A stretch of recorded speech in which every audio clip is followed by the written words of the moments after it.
Allah Taala berip koygan nimetni durustap işүүдүн өзү Аллага гыйбадат болот бауырлар. Өйткені Allah Taala Құранда бұйырып қойды бізге. Күлу вашрабу. Тамақ жеңдер. Бұйырып тұр Алла. Күлу жеңдер тамақ. Пайғамбарымыз алейхиссаламның уақытында бір сахабалар келді айтты. Ей Алланың елшісі деді. Біз Құдайдың ризалығы үшін тамақ ішпейміз деді. Тамақты қоямыз деді. Вообще тамақ ішпейміз. Біреу айтты, әйеліме жоламай кетемін осыдан құрып кетсін деді. Құдай үшін деді. Пайғамбарымыз салса не айтты? Жоқ деді. Алла сенің бұндайлығыңа мұқтаж емес. Аллах Таала мұқтаж емес десе, тамақ ішпей қойғанның не пайда? Аштан өліп қалғанның не пайда бізге? Анау Сирияда өз-өзін тарс етіп жарып жүргеннен не исламға пайда келді, не мұсылманға пайда келді, не елге пайда келді, не өзіне пайда келді? Ешкімге пайда келген жоқ. Сол сияқты махаббат үшін, бір нәрсе үшін мен ұрысып қойды, сөйлеп қойды, маған бүйтіп қойды деп асыл өлгендерден кімге не пайда бар? Жылайды бір күн, 2 күн, 3 күн, 5 күн көмек бол, жібітеді, Аллаху акбар кетеді, мәселе тамағы жейді кетеді елдің бәрі. Демек, адамның өмірінде мағына болу керек. Сол үшін дініміз өзін өлтіруге қарама қайшы болады. Жаңа қиналып жатса, ораза ұстама дейтін сол, сенің ауырып қалғаннан бізден пайда жоқ. Күн суық кезде дәрет алып, ас дәрет алып, содан кейін қуық ұстамай, зәр ұстамай, тамшылап, жақсы ма не? Жоқ, бізге оның керегі жоқ ондай адамның. Ол дінді дұрыс түсінбеген ақымақ адам ол. Су салқын болса дәрет ал демейді ешкім. Су тастай болса таян соқ дейді. Немесе жылтып ал дейміз. Аллах Таала ла юкеллифуллаху нафсан илля усаха. Қолдан келмеген нәрсені жүктемеген сіздермен біздерге. Қолымыздан келген нәрсеге мойынсынуды Аллах Таала бізге сол нәрсені бұйырған. Қолымыздан келген нәрсені істеңіздер. Жаныңызды қинаңыз демейді. Белің ауырып, шойылып, радикулит болып еңкей алмай жатсаң, ешкім саған жаныңды қина демейді. Отырып алып басыңды бүйтіп оқи бер дейді. Қалай, баспен тік тұрғаныңыз қиян, кішкене еңкейгеніңіз руку, мына егер қатты семірмеген болсаң, мына иегің денеңе тисе, ол сәжде болады. Басымен бүйтіп оқи бересің. Енді сәпсем семіріп кеткен болса, мына жаға тиіп кететін болса, мойның қайсы, жеткен қайсы білмесе, онда бүйте бересің ашық. Шолғи бересің, болып, сол жарай береді. Анша-мұншадан бүйтіп денесін жақындатса, бұл сәжде болады, Құда қаласа. Жеткілікті. Яғни Аллах Таала сізден бізге береді. Енді Аллах Таала бұйырып тұр, күлу, тамақ жеңдер деді. Екінші бұйрығы вашрабу, су ішіңдер. Су, жаңа кока-кола, қымыз, шұбат бәрі соның ішінде. Соның ішіңдер, шай, май, түр-түрін ішіңіз деді. Ешкім қой демейді сізге. Аллах Тааланың бұйрығын өптірді. Енді Аллах Таала өзі бұйырған нәрсесіне тамақ ішіп жеңдер десе, енді соның пайғамбарымыз несін бұйырып, және не алып кеп қойды?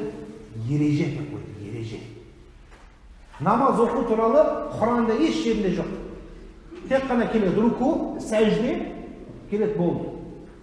Енді біздің рукуде мынаны оқу керек, сәждеде мынаны оқу керек, одан кейін еңкейгенде бұлай еңкею керек, әйелдердің қолы бұлай тұру керек, еркектердің қолы бұлай тұру керек, сәждеде жатқанда маңдайын тиіп, одан кейін мұрын тию керек деген нәрселерді бізге кім үйретті? Пайғамбарымыз үйретті. Құранда бұл нәрселерді ешқайсысын таппайсыз. Өйткені сол Құранда аят бар. Мәселен, варкау мa'ар-раки'ин. Руку қылыңдар, руку қылушылармен бірге болып, жамаатпен бірге руку қылыңдар. Еңкейіп намаз оқыңдар. Енді ол қай уақытта қай намазды оқитынымызды пайғамбарымыз бізге көрсетіп берді. Оның қанша бас екенін, ракат екенін, оны пайғамбарымыз алейхиссалам бізге көрсетіп берді. Енді тура сол сияқты тамақ ішуді Алла бұйырып тұрса, тамақ ішудің ережесін пайғамбарымыз алейхиссалам бізге бекітіп берді. Тамақ ішудің өзіне тақуалық бар. Басқаны қойыңыз, басқа ол намаз, ораза, біреуге ғайбат сөйлемеу, жаман сөйлемеу, тіліне ие болу, ол үлкен нәрсе. Мына мен үлкен нәрсе, бір кішкентай былай қарағанда ұсақ түйек нәрсені айтып тұрмыз. Осы ұсақ түйек деген нәрсенің өзінде пайғамбарымызға қанша нәрсені істеу, айтқан істеуге болады. Бисмиллахир-рахманир-рахим деп оң қолмен жейсіз ба, пайғамбарымыз алейхиссалам сүннет жасадыңыз.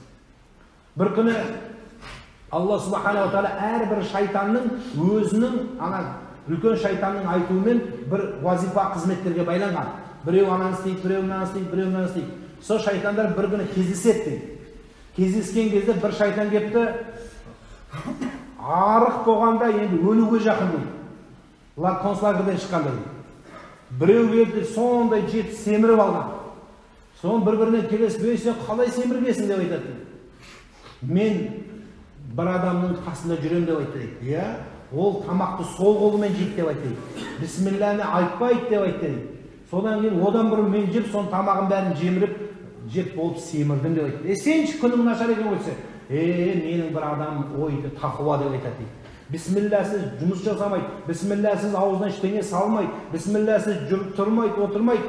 Бір нәрсе істейін десем, бисмиллахдан шайтан қашады ғой. Бисмиллахдан қашады, одан не? Азаннан қашады. Азан айтқанда шайтан қашады. Аллаху акбар десең шайтан қашады.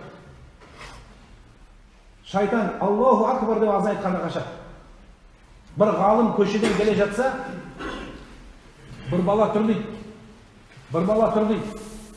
Сөйтсе жаңағы бала сықырып аты дейді. Шш деп сықырады екен де, қолын салып та былай деп сықырады. Соң сықырып болады екен де, Аллаху акбар деп азан айтып береді. Соңмен қайта азаны біткенде тағы сықырады екен. Соң ғалым сұрап, не істеп жатырсың сен? Шайтанды қинап жатырмын деп айтады. Сықырғанда шайтан келеді депті. Сықырсам жүгіріп келеді. Аллаху акбар қаша қуамын деп. Соң қайта шақырып аламын деп сықырып. Соң қайта соны жаңағы қинап жатырмын деп айтады. Сол сияқты құрметті ағайындар, Алла субхана ва тағала азан айтқан кезде шайтан қашады. Бірақ қашып кетіп қалмайды, қайтып келеді. Міне сол үшін сізбен біз бисмиллахир-рахманир-рахим деп тамақ жеп Алланың атын айтқанда шайтан сізден қашады, жоламайды сізге. Сол бұл сүннет болады. Сүннет болады.